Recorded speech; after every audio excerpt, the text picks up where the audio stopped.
احمد اور زین دو دوست تھے، نہ صرف بچپن کے ساتھی بلکہ ایک دوسرے کے سائے جیسے۔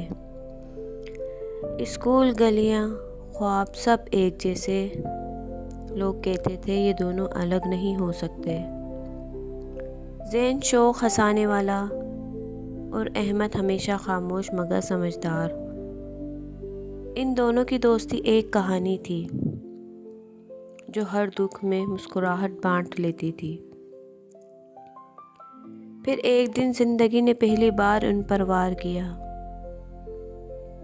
زین کی طبیعت کچھ دنوں سے خراب تھی، کھانسی، بخار، کمزوری۔ پہلے سب نے سمجھا معمولی زکام ہے،